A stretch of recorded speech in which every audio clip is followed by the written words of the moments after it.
This episode of Internet Today is sponsored by Honeybook. The year is coming to a close, and we are in the midst of the holiday season.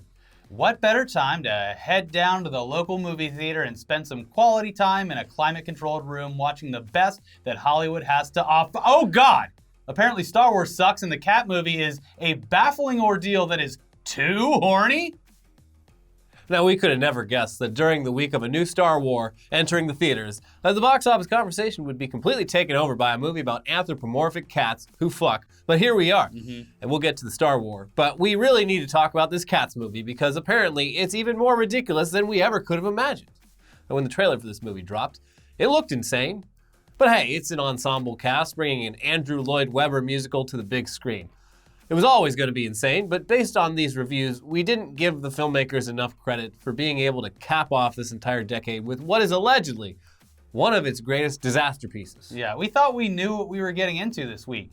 Cats was going to hit theaters, probably weird out a few moviegoers, but be a treat to fans of the original musical. Yeah. Joel. A couple people get arrested for wearing a raincoat and jacking off, but, gotta break a few eggs. It's Paul Rubens again. He never learned his lesson. Then we saw one of the first headlines based on early reactions from one of the pre-screenings of the film, and this one in particular immediately grabbed our attention. Cats movie first reactions call it way too horny and bewildering. I'm interested. All right. Was this movie an actual furry fan fiction come to life? Is it secretly a masterpiece? Is it just so bad that it's good, or is it just plain bad? Well, let's check out what people had to say. So according to the previously mentioned article, the reaction online seemed to be oddly split on a few things, but it seemed like everyone agreed that it's freaked them out. Yeah. In their reporting, they quoted a few reactions like, "It brings me no pleasure to report that Cats is way too horny for its own good," and "How can any of you eat and drink like everything is normal after what we just saw?" Now, they also added a reaction from someone who covers Broadway news named Alan Henry, who described the film as follows. "The Cats movie is the strangest, most bewildering, queerest, magical, and spectacular cinematic experience I have ever had. I'm not sure what just happened, but I know that it was something worth experiencing." All right, so far I'm on board. The vibe I'm getting is just like, have a few beers, Yes. take a few puffs, get loose, Yeah. and might be worth your time. And shut off your phone. Yeah. All right. Who the fuck is texting me right now? No one. Yelp. I'm getting notifications from fucking Yelp. Thank you. Listen, just based off of the early reactions here, we're intrigued to say the least. But what do critics have to say about the film now that the review embargo has been lifted and Cats is officially out in theaters? Wow. Here's some of the excerpts from their review, starting with Peter Travers of the Rolling Stone, who said, "This all-star, all-awful screen take on the smash Broadway musical easily scores as the worst movie of the year and arguably the decade. Cats shouldn't happen to a dog." Peter Howell of the Toronto Star said, "Cats turns the most vacuous stage musical of the 1980s into a big screen litter box for the hammiest of stars to unload into." Damn, dude. That's good. At least they're having fun with it. Yeah, it's always good to see critics cut loose. Ah, yes. Finally. I've been saving up all this creativity for so long. Ty Burr of the Boston Globe put it in simple terms, saying, "Oh God, my eyes." Kyle Buchanan of the New York Times wrote, "Cats, it's amazing to see what Adult Swim can accomplish with a $100 million budget. I never knew Tom Hooper was capable of making a surrealist nightmare that would rival Jodorowsky, that could baffle David Lynch, that would prompt even the dark god Cthulhu to emit an impressed eldritch screech of nah." He also added that watching Cats is like stumbling upon an unholy and heretofore unknown genre of porn.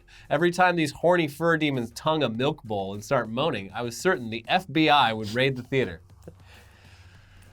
Awesome. Great review. Matt Goldberg from Collider said the film was, quote, "a boondoggle of terrible source material mixed with direction so poor the Academy should repossess Tom Hooper's Best Director Oscar.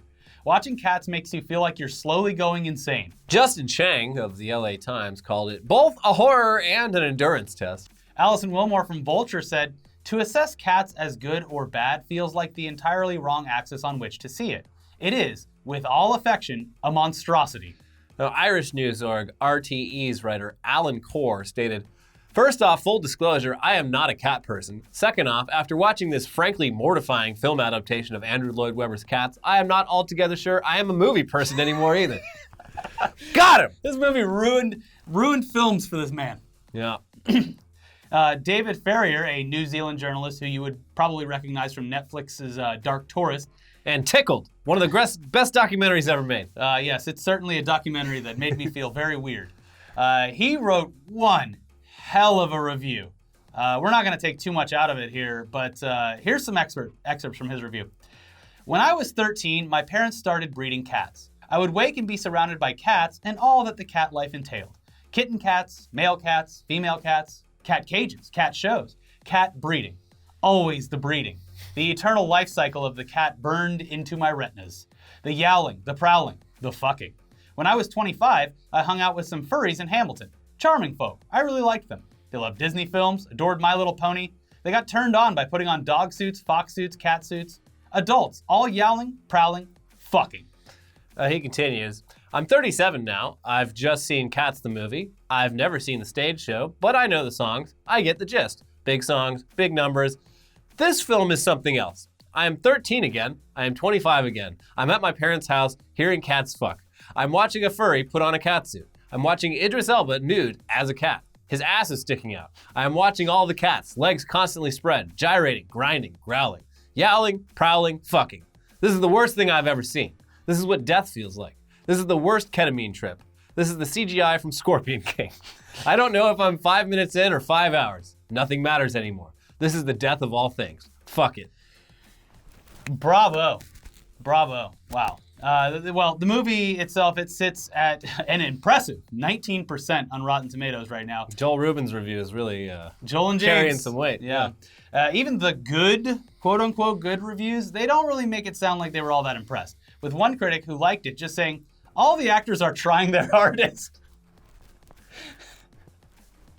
Oh, man. Listen, no. Did I like the movie? Of course not. But everyone else, the Rotten Tomatoes score is fucked already. I'm going to say some nice things.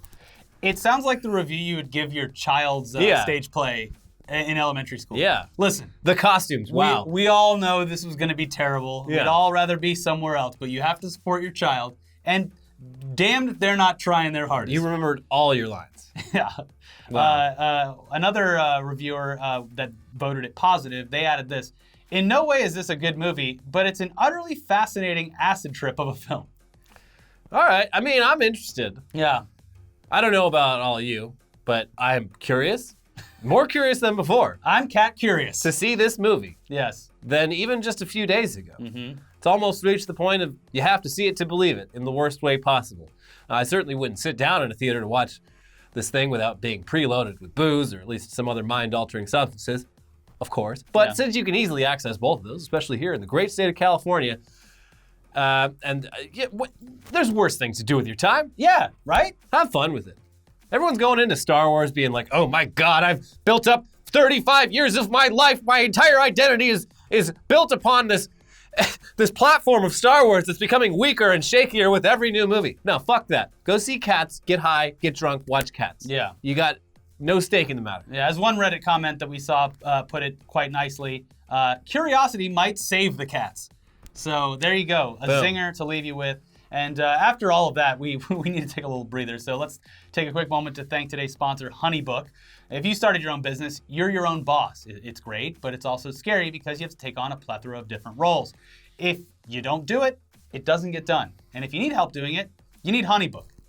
Honeybook is an online business management tool that organizes your client communications, bookings, contracts, and invoices all in one place. It's perfect for freelancers, entrepreneurs, or small business owners that want to consolidate services like the ones they already use, like QuickBooks, Google Suite, Excel, and more. With Honeybook, you can automate your busy work. They have easy-to-use templates for emails, proposals, brochures, and invoices. Simplify your to-do list and stay in control with Honeybook. Remember our slogan, simplify, do or die. Right now, Honeybook is offering our viewers 50% off when you visit honeybook.com/itdaily. Payment's flexible, and this promotion applies whether you pay monthly or annually. Go to honeybook.com/itdaily for 50% off your first year. That is honeybook.com/itdaily, or click the link in the description below, and you'll get 50% off your first year. All right, well, now let's get into the rest of the news. Circle back to the beginning of this episode where we did say that the new Star Wars film, The Rise of Skywalker, is apparently a bit disappointing. Yeah. The reviews have not been great. We haven't seen it. I'm seeing it on Saturday. I'm seeing it on a plane in about 3 months. Although I'm thinking about just giving up my ticket Yeah. on the AMC Stubbs A-list and just seeing what's available for cats. Yeah. Because it seems like I'm, as far as experiences go. You go see Cats, you walk out of the theater, you have a communal experience with a group of people. Yeah. Anyone walking out of the new Star Wars, it's gonna be weird. There's gonna be like arguments. It's not a fun scene. And here's the thing, like Star Wars, I could watch it next month. The Last Jedi or whatever the hell the last one was, I watched that one like a week or two, maybe 3 weeks after it came out. Yeah. Cats is a movie that you really want to see with a full theater. Yeah. Opening weekend. Yeah. You want to be there with the other drunk adults who are horny as hell and ready to see some Hollywood stars licking milk out of bowls. Yeah. And potentially licking themselves. You love to see it. Apparently the mice have human faces too. Well, why wouldn't they? Anyways. Do the humans have cat faces? Don't tell me. I want to see it for myself. Yeah, no more trailers for Cats for me. Yeah. I'm going in blind as possible. So yeah, the reviews for Let's go back to Star Wars here. Star Wars: The Rise of Skywalker have not been great. The general reaction that we've seen online from people who've seen it seems to indicate that while there's plenty of fun to be had and that the movie does tie things up in a somewhat acceptable manner, it's just not as good as everyone hoped. Yeah. I mean, that's kind of what happens when you build something up in your mind, greater than it could ever possibly Sure, be. but I've that's seen people, fandom, baby. I've seen people who loved all the other movies saying, meh.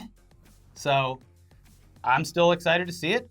It's a Star Wars. I'll be there. But, it's good to have tempered expectations. Yeah. Now, we know a ton of you out there are going to see this film regardless.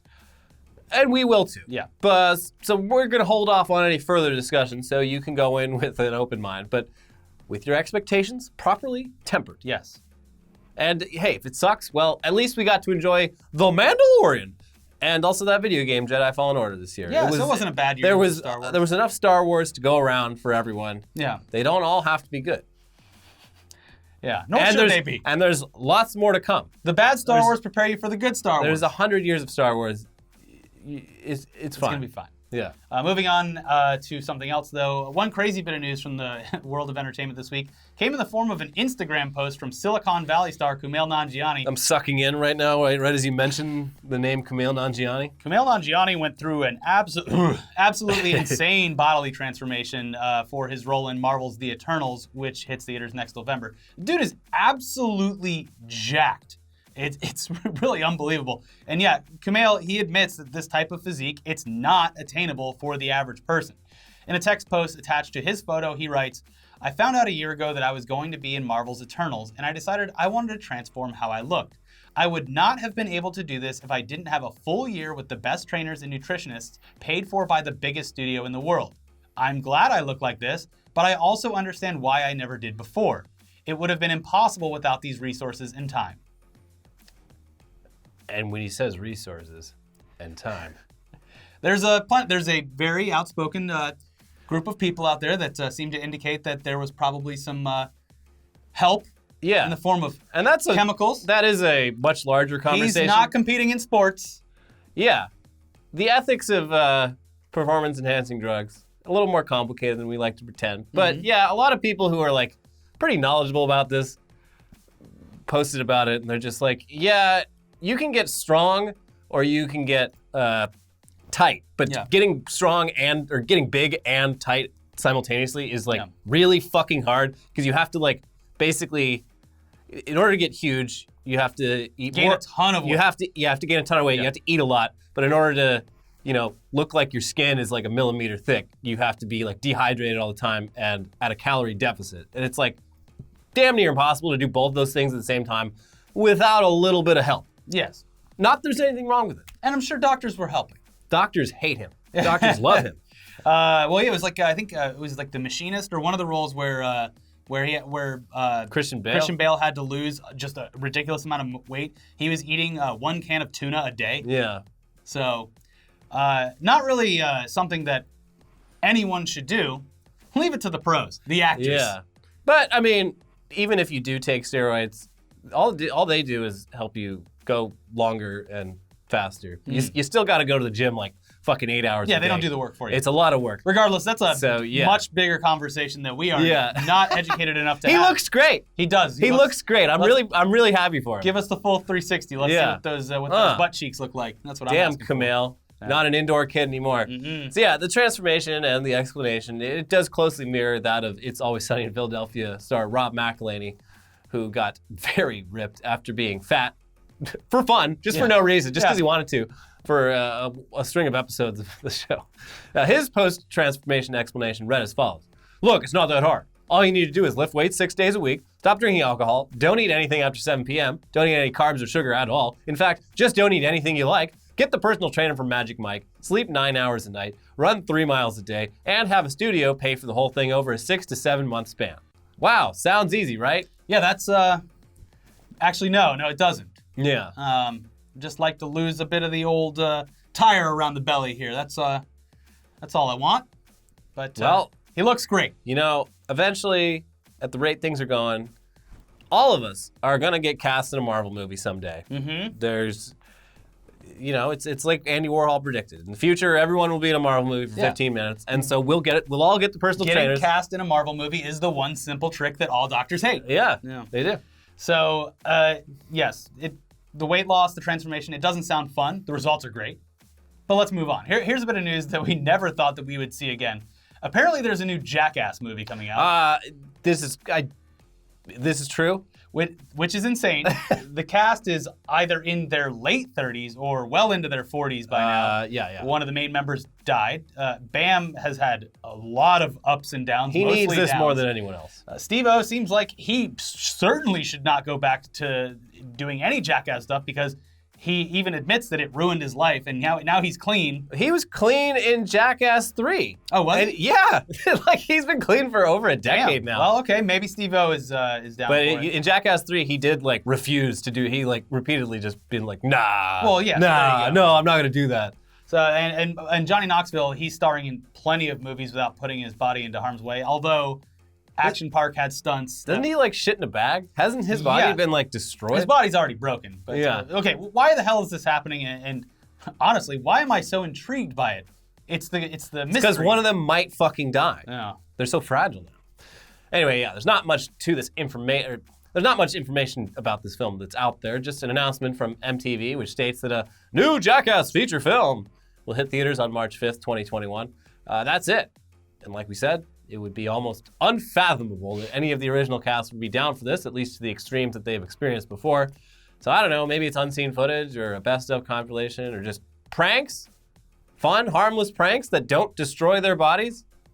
We have no idea. Yeah. The only other point of reference for this entire project is that it will be released just over 20 years since the first season of the series aired. Fuck, that is painful to think about. God damn it. Very old. I remember when Jackass first aired, I was actually pissed that Jackass was going to be on that crew was going to be on MTV doing this stuff. So I was such a huge fan of CKY and CKY2K, and I was just like, oh my god, now everyone at high school is going to be talking about how cool this is. Yeah, it was like every. Meanwhile, I've been jumping into bushes for free for years, and no one was laughing. It was like back-to-back Jackass and the Tom Green Show. Tom Green Show was before, but it definitely led into it. They were airing simultaneously. Were they? I believe so. Tom Green Show was mid-90s, mid to late 90s. I remember watching them back-to-back. Well, speaking of bodily harm, not really his fault, but he only has one testicle. Yeah. Hey, kids, feel your balls. Mm-hmm. That way you won't get cancer. Yes. Anyway, speaking of the past, a movie that we are curious about that we did get to see some more of this week was Bill and Ted 3, because earlier this week they released some more photos from the film, and you're seeing them on the screen right now. While it's not much, it's just photos of Bill and Ted and their daughters and death. It at least keeps us interested in the film overall. Plus, it's pretty shocking whenever we keep seeing Keanu without his beard. Yeah. His beard has been a very well-placed way to hide his actual age. I mean, he still looks great, but he looks a lot older without the beard. Yeah, and listen, I think Keanu is very sexy. Let's get that out of the way right now. Sorry, John Legend. I've already found my sexiest man of the year. But he drops down from a 10 to a 7.5 without the a 6 without the beard. Yeah. It's quite altering. It's as weird as seeing Kumail Nanjiani's new Without body. the beard, it's kind of like Keanu and Nick Cage are slowly morphing into the same person. Yeah, or the guy from Harry Potter. Yeah. Yeah. Alan Rickman. Yeah. All right. He's our new Alan Rickman. Anyways, for trailers this week, there's a new trailer for the upcoming sequel to Top Gun. Okay. Danger Zone. And on the more interesting side of things, the first trailer for Christopher Nolan's newest film, Tenet, is out. We can't show you them, but there's links in the description. Now, sorry if this... we always say this when an episode's going to be short and we just end up rambling. What is it at? 20 minutes. Not bad. Yeah. But it's because we've been working pretty hard on getting content ready for the break. And although it's not much, there's some stuff there. And we think you'll be particularly happy to know that we are going to be doing another Tuggy Awards. Oh, you blew it. Sorry. But get excited for it. We're going to be handing out the awards for the worst in gaming in 2019, and that's going to go up next week. So get excited for that. We're going to do the same thing we did last year, which is premieres. Yeah. And I know it sucks to see something on YouTube that you can't watch yet, but it was so much fun last year to be able to watch it live with everyone with the chat going that we were like, hey, let's do it again. And we can rarely do this with our types of videos because they're news videos. So it'll go up as a premiere, so you can click the reminder button, and then we can all watch it together and jump in the chat, and then immediately afterwards it'll be available for VOD, like a normal video. So, but yes, we are doing a Tuggies Awards. We're doing I think one other video for the break, so we won't be gone for too long. We'll be here for your holiday break, so you can avoid your families. In the meantime, if you're a Patreon supporter or a YouTube member, check the posts on those for your latest exclusive podcast. And if you haven't seen our latest videos, check them out over here. They're over here. Click them. We need the views. Help us out. Don't forget to like and subscribe. See you soon. And smash that bell. Smash the bell, like, subscribe, bye.